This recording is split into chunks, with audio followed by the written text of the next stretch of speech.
All right, time for another edition of the Warchant.com Top 40. Now we get to the nitty-gritty boys. Top 20, here we begin with 20 through 11. And the names on this list are obviously guys that Florida State will be depending on greatly if they're going to have a great season this year. We'll start with Keith Gavin. I want to start there because there's a guy, he comes in composite rankings at number 20.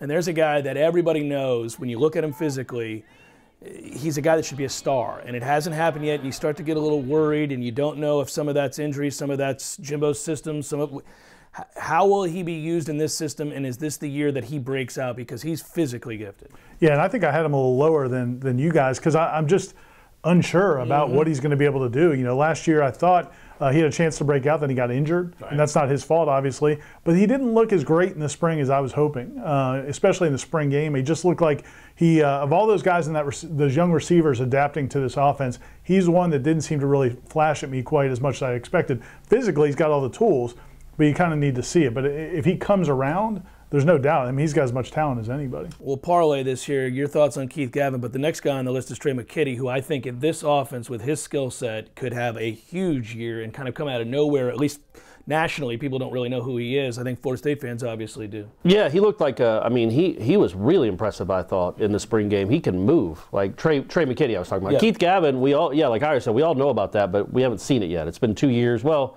can we really blame him for the first year when he just never got the ball thrown to him? He just was a freshman receiver, so that wasn't going to happen.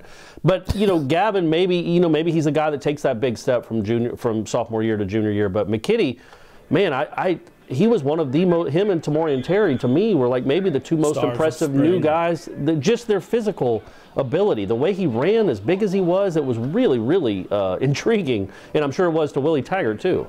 Well, and Tamori Terry is on this list in this section as well, and there may not be a player on this list that people are more hopeful about. Yeah. Maybe Jaden Would be on the other side of the ball, who's also in this section, but I mean, Terry's skill set is such when you see him, and actually we all saw him in the walkthrough a year ago before the disastrous season was underway. The open practice. The open practice, yeah, and he looked incredible, and oddly enough, him and James Blackman had a connection, and we never thought we'd see him.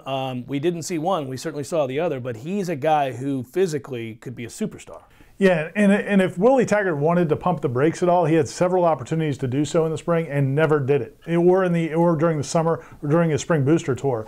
Anytime Tamori Terry's name comes up, Willie Taggart gets excited. He's told the story several times about how at bowl practices, when he was just observing, that was the guy that jumped off the field at him. And really is a guy that Florida State hasn't had that kind of big play, big receiver since Kelvin Benjamin left. So Florida State fans are super excited about Tamori Terry, and I think this is about right for him on this list. He's a guy that with talent could go even higher, but I think he's certainly, based on what we know now, certainly warrants that ranking. But he also wasn't just like a one-day wonder. It wasn't spring practice, I think is what people need to understand. It wasn't just the one spring game where he was awesome.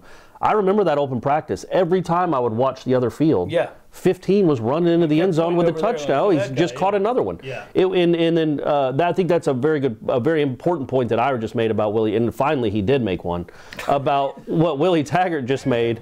What he said about Willie Taggart. Willie Taggart said it wasn't just the spring game, it was every practice in the bowl practice. I was like, who is that guy? He said that was one of the first names I learned was that guy. Well, I'll give you a chance to expound even more on a player that you're also excited about in addition, and that's DJ Matthews. Yeah, man, I think DJ Matthews is, man, I just feel like he's a guy that maybe not this year, but next year he could be an 80 or 90 catch guy. I just think Willie Taggart loves him. He wants to give him the ball in space. And as you saw last year, when he got a chance to actually catch the football, whether it was on a punt return, when somehow Tavares McFadden lost that job, and they put DJ Matthews back there, on a punt return or just a little swing pass, he makes people miss in space, man. He's dynamic with the ball in his hands, and it's kind of bizarre. It's not kind of bizarre. It's bizarre that he didn't get a chance to do that as much last year as he needed to. But this year, I think they will take advantage of him. Nasruldeen and Samuels, two defensive superstars potentially in this section.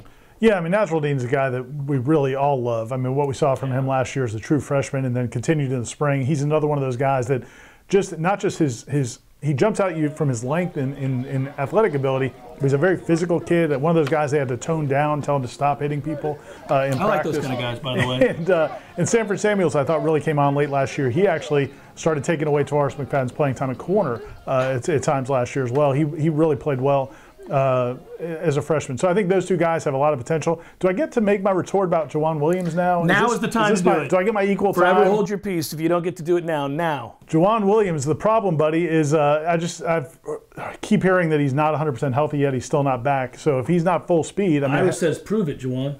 I want to see it on the field, Jawan. That's what it is. Then you'll get in my top 40. Well, we'll have to do a special emergency edition of the top 40, an addendum or some sort, where you just take this seat right here, stare right in that camera and apologize, or say, I knew you could be a star. Injury was the question. And I just had to motivate him. But maybe we could bring in so we're going to do that now? Bring him in here. All right. Well, I'll have to bring Tough Love Cameron to the set, and we'll start. I'll throw some names out there for motivation. There are guys that you've been on for years. Privately, you rip guys to me all the time. All the time. That's what you do. I feel like we haven't. Should Nasruddin, should we just say he goes ham? Anyone? Because that kind of goes with his name, but it's also true. You are just obsessed, right? Well, I mean, we got Big Baby. Yeah, that's Yeah, automatic. that's Big happen, Baby. Right? Yeah, the like Ricer for Emmett Rice. He's going to push it on the show. It's happening right now. And now I didn't think he'd go here. Now Nasruddin goes ham. I should have rounded out the segment. When I come back, when all of us come back, this guy won't be here, I don't think, right? We're removing him? Hopefully not. Maybe it's all four of us. The top 10 coming up on the next Warchant.com Top 40.